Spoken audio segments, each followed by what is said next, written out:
एक जंगल में टोनी नाम की झगड़ालू चिड़िया रहा करती थी। उसकी किसी के साथ भी नहीं बनती थी। टोनी किसी से भी बात करते करते वो झगड़ा करने लगती थी। एक दिन टोनी चिड़िया अपने घोंसले के बाहर बैठी हुई थी। बहुत देर तक टोनी चिड़िया को घोंसले के बाहर बैठा देखकर रानी चिड़िया उससे कहती है, अरे टोनी, क्या बात है? मैं कुछ देर से देख रही हूँ तू खामोश बैठी है, तुझे आज कोई काम नहीं है क्या? तब टोनी चिड़िया रानी चिड़िया से कहती है, मैं अपने घोंसले के बाहर बैठी हूँ, तुम्हें इससे क्या मतलब? मैं अपना काम करूँ या ना करूँ?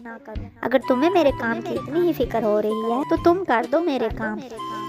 उसी वक्त बबली कबूतरी वहां से जा रही थी। वो टोनी चिड़िया की बात सुनकर रुक जाती है और रानी चिड़िया से कहती है, इस टोनी के साथ तो बात करना ही बेकार है, सबकी नाक में दम कर रखा है। ठीक कहते हैं तुम्हें झगड़ालू चिड़िया, छोड़ो रानी, तुम ऐसे बात मत करो। इतना कहकर बबली वहाँ से चली जाती है। रानी चिड़िया टोनी से कुछ नहीं कहती। वो दिल में सोचती है वो सोनू चिड़िया से आज इसकी शिकायत करेगी। शाम को जब सोनू चिड़िया घोंसले में आता है तो रानी चिड़िया टोनी की शिकायत इससे करती है। सोनू चिड़िया टोनी के पास जाकर कहता है, टोनी, तुम पड़ोसी पंछियों के साथ झगड़ा क्यों करती हो?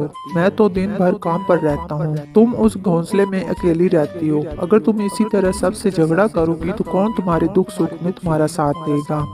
हाँ, सब मुझे झगड़ालू कहते हैं, तुम भी मुझे झगड़ालू कह लो। अब मैं तुम्हारे साथ एक मिनट भी नहीं रहूंगी, मैं जा रही हूँ अपने मैके। इतना कहकर टोनी चिड़िया अपने मैके चली जाती है। मैके में उसे आए हुए काफी दिन गुजर जाते हैं। तभी एक दिन टोनी चिड़िया की माँ उससे कहती है, टोनी बेटा, तुम्हें आए हुए काफी दिन हो गए हैं, वहाँ सोनू चिड़िया को काफी परेशानी हो रही होगी। माँ, मैं तुम्हारे ऊपर बोझ बन गई हूँ क्या? मैं कल से जाकर काम करना शुरू कर देती हूँ। तुम्हारे लिए तो भैया और भाभी ही सब कुछ हैं। अगर तुम कहोगी तो मैं आज ही यहाँ से चली जाती हूँ। अरे टोनी, तू इस तरह मुझसे बात क्यों कर रही है? माँ, तुम ही तो ऐसी बातें कर रही हो। अब मैं यहाँ से भी हमेशा के लिए चली जाऊंगी। इतना कहकर टोनी अपनी माँ से भी झगड़ा करने लगती है। तभी टोनी चिड़िया की भाभी वहाँ आकर उसे समझाती है, जब तू शादी से पहले यहाँ थी तब झगड़ा करती थी तो कोई बात नहीं थी, लेकिन अब तुम्हारी शादी हो चुकी है, बात बात पर झगड़ा करके घर से कब तक भागोगी?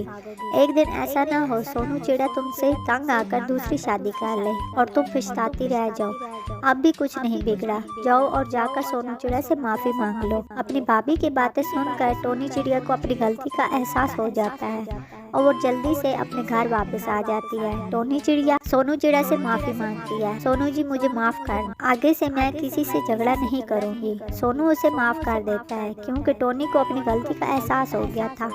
फिर वो दोनों खुशी खुशी रहने लगते हैं। ये थी आज की कहानी। अगर अच्छी लगे तो लाइक कर दें और चैनल को सब्सक्राइब